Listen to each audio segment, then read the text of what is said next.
प्रिय श्रोता बंधु प्रभु श्रीकृष्ण महत नाम आपको शुभेच्छा। पवित्र बाइबल जौन लिखित सुसमाचार 11 अध्याय 22 पदरे आम यहीपरि पाठ करूँ, किंतु आपण ईश्वर को जहाँ किछि मागिबे ईश्वर जे ताहा आपणको देबे ଏହା ଏବେ सुधा मु जाने। लाजरଙ୍କ मृत्युर 4 दिन पर प्रभु श्रीख्रीष्ट मार्था को सांत्वना देबा पई आसीथिले। सेतेबेले मार्था कहती आपण ईश्वर को जहाँ किछि मागिबे ईश्वर ताहा आपणको देबे।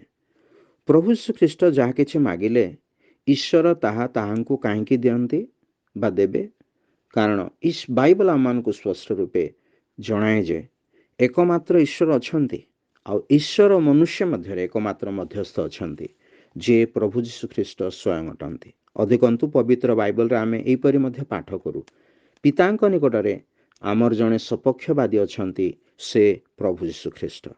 ईश्वर निकटरे प्रभु श्रीख्रीष्ट होउछंती आमर मध्यस्थ और सपक्षवादी मध्य। जो ईश्वर पवित्र धर्ममय न्यायवान से पापर दंड स्वरूपे नर्क निरूपण करियछंती, अथच प्रभु श्रीख्रीष्ट समग्र मानव जाति निमंते मृत्युभोग कले आमानक मुक्तिर द्वार उन्मुक्त कर देइछंती। अर्थात प्रभु श्रीख्रीष्ट ठारे विश्वासकारी प्रत्येक से परित्राण और पाप क्षमा दान करते। तेबे आपण मध्य प्रभु श्रीख्रीष्ट ठारे विश्वास करी से परित्राण और पाप क्षमा अनुभव करंतु। धन्यवाद।